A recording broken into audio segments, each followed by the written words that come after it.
Capítulo 24, donde se prosigue la aventura de la Sierra Morena. Dice la historia que era grandísima la atención con que Don Quijote escuchaba al astroso caballero de la sierra, el cual, prosiguiendo su plática, dijo: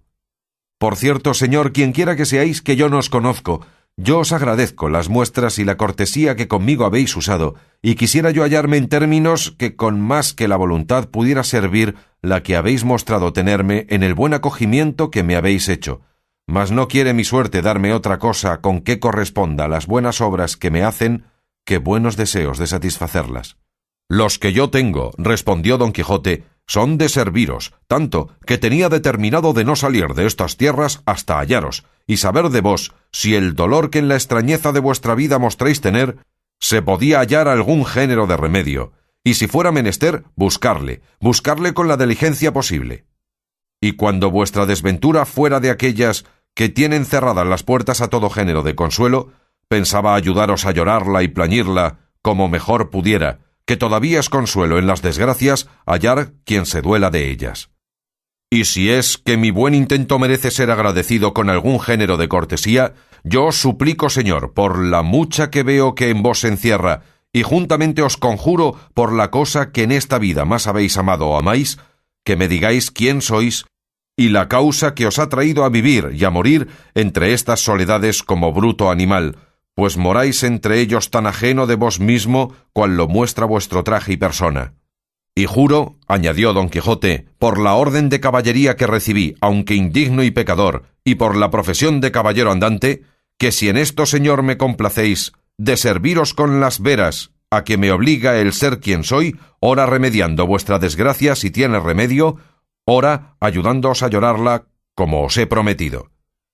El caballero del bosque, que de tal manera oyó hablar al de la triste figura, no hacía sino mirarle y remirarle, y tornarle a mirar de arriba a abajo, y después que le hubo bien mirado, le dijo: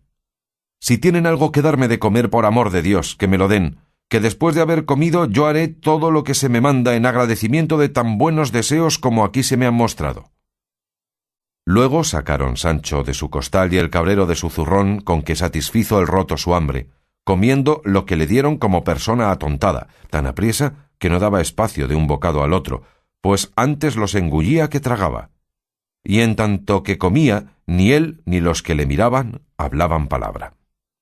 Como acabó de comer, les hizo de señas que le siguiesen, como lo hicieron, y él los llevó a un verde pradecillo que a la vuelta de una peña poco desviada de allí estaba. En llegando a él, se tendió en el suelo encima de la hierba, y los demás hicieron lo mismo, y todo esto sin que ninguno hablase, hasta que el roto, después de haberse acomodado en su asiento, dijo: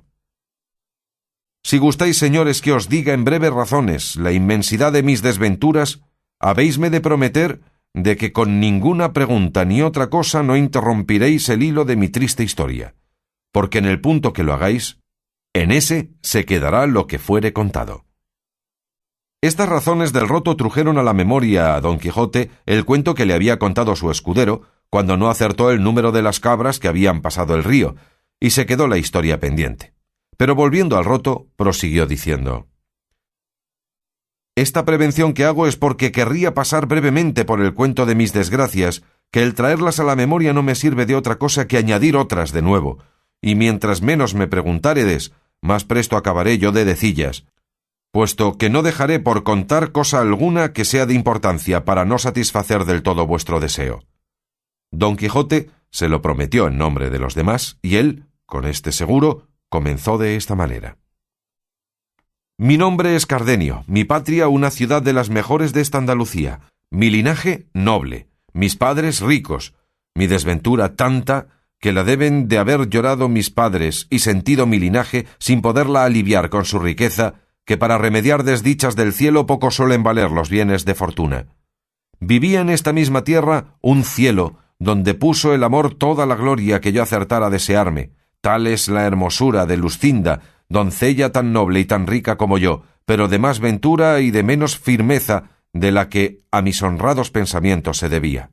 A esta Luscinda amé, quise y adoré desde mis tiernos y primeros años, y ella me quiso a mí, con aquella sencillez y buen ánimo que su poca edad permitía. Sabían nuestros padres nuestros intentos y no les pesaba de ello, porque bien veían que cuando pasaran adelante no podían tener otro fin que el de casarnos, cosa que casi la concertaba la igualdad de nuestro linaje y riquezas. Creció la edad y con ella el amor de entrambos, que al padre de Luscinda le pareció que por buenos respetos estaba obligado a negarme la entrada de su casa, casi imitando en esto a los padres de aquella Tisbe tan decantada de los poetas. Y fue esta negación añadir llama a llama y deseo a deseo, porque aunque pusieron silencio a las lenguas, no le pudieron poner a las plumas, las cuales, con más libertad que las lenguas, suelen dar a entender a quien quieren lo que en el alma está encerrado, que muchas veces la presencia de la cosa amada turba y enmudece la intención más determinada y la lengua más atrevida. ¡Ay, cielos! ¿Y cuántos billetes le escribí? ¡Cuán regaladas y honestas respuestas tuve! Cuántas canciones compuse y cuántos enamorados versos donde el alma declaraba y trasladaba sus sentimientos, pintaba sus encendidos deseos, entretenía sus memorias y recreaba su voluntad. En efecto, viéndome apurado y que mi alma se consumía con el deseo de verla, determiné poner por obra y acabar en un punto lo que me pareció que más convenía para salir con mi deseado y merecido premio, y fue el pedírsela a su padre por legítima esposa, como lo hice. A lo que él me respondió que me agradecía la voluntad que mostraba de honralle y de querer honrarme con prendas suyas, pero que siendo mi padre vivo, a él tocaba de justo derecho hacer aquella demanda, porque si no fuese con mucha voluntad y gusto suyo, no era Luscinda mujer para tomarse ni darse a hurto. Yo le agradecí su buen intento, pareciéndome que llevaba razón en lo que decía, y que mi padre vendría en ello como yo se lo dijese. Y con este intento luego, en aquel mismo instante, fui a decirle a mi padre lo que deseaba. Y al tiempo que entré en un aposento donde estaba, le hallé con una carta abierta en la mano, la cual, antes que yo le dijese palabra, me la dio y me dijo: «Por esa carta verás, Cardenio, la voluntad que el duque Ricardo tiene de hacerte merced». Este duque Ricardo, como ya vosotros, señores, debéis de saber, es un grande de España que tiene su estado en lo mejor de esta Andalucía. Tomé y leí la carta, la cual venía tan encarecida que a mí mismo me pareció mal si mi padre dejaba de cumplir lo que en ella se le pedía, que era que me enviase luego donde él estaba, que quería que fuese compañero, no criado, de su hijo el mayor, y que él tomaba a cargo el ponerme en estado que correspondiese a la estimación en que me tenía. Leí la carta y enmudecí leyéndola, y más cuando oí que mi padre me decía: «De aquí a 2 días te partirás, Cardenio, a hacer la voluntad del duque, y da gracias a Dios, que te va abriendo camino por donde alcances lo que yo sé que mereces». Añadió a estas otras razones de padre consejero.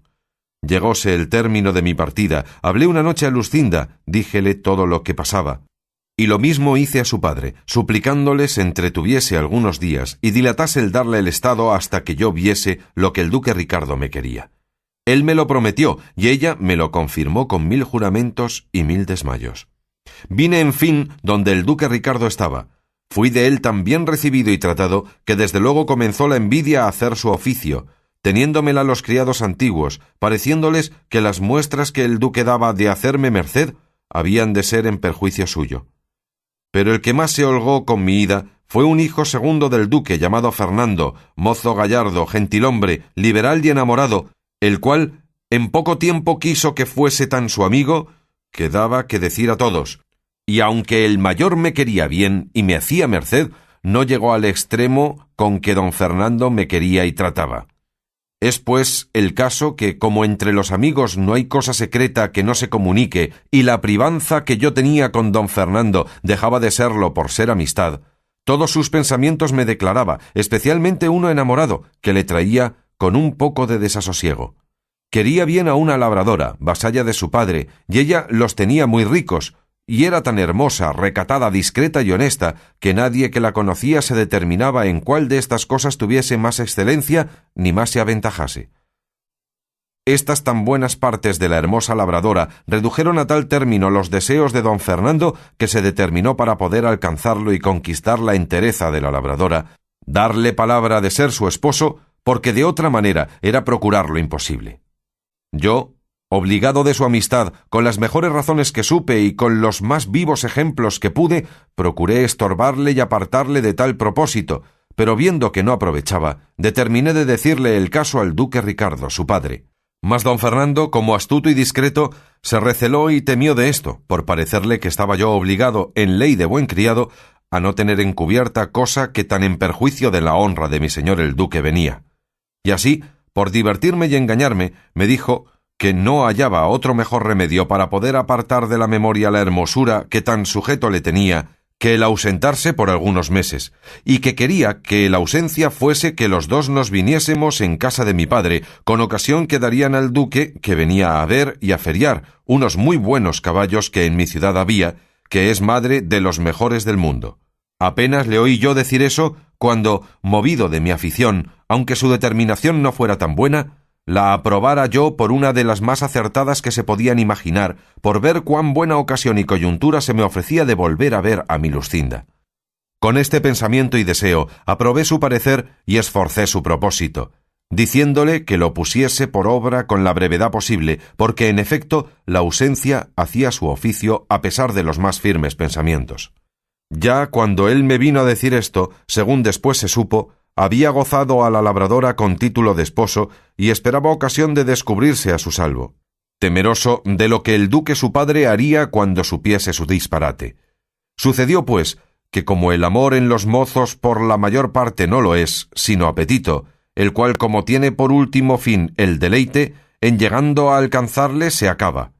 y ha de volver atrás aquello que parecía amor, porque no puede pasar adelante del término que le puso la naturaleza, el cual término no le puso a lo que es verdadero amor. Quiero decir que así como don Fernando gozó a la labradora, se le aplacaron sus deseos y se resfriaron sus ahincos. Y si primero fingía quererse ausentar por remediarlos, ahora de veras procuraba irse por no ponerlos en ejecución. Dióle el duque licencia y mandóme que le acompañase.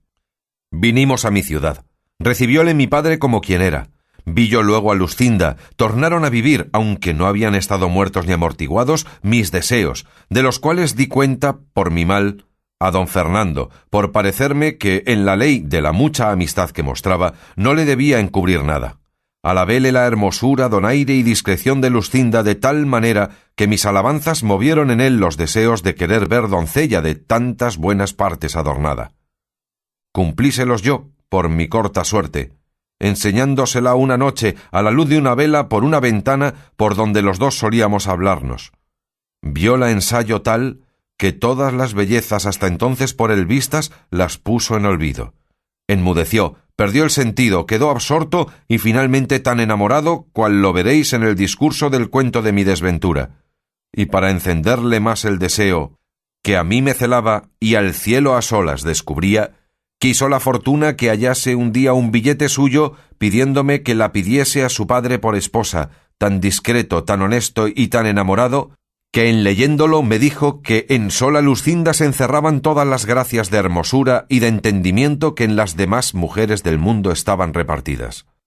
Bien es verdad que quiero confesar ahora que, puesto que yo veía con cuán justas causas don Fernando a Luscinda alababa, me pesaba de oír aquellas alabanzas de su boca, y comencé a temer y a recelarme de él, porque no se pasaba momento donde no quisiese que tratásemos de Luscinda, y él movía la plática, aunque la trujese por los cabellos, cosa que despertaba en mí un no sé qué de celos, no porque yo temiese revés alguno de la bondad y de la fe de Luscinda, pero con todo eso me hacía temer mi suerte lo mismo que ella me aseguraba.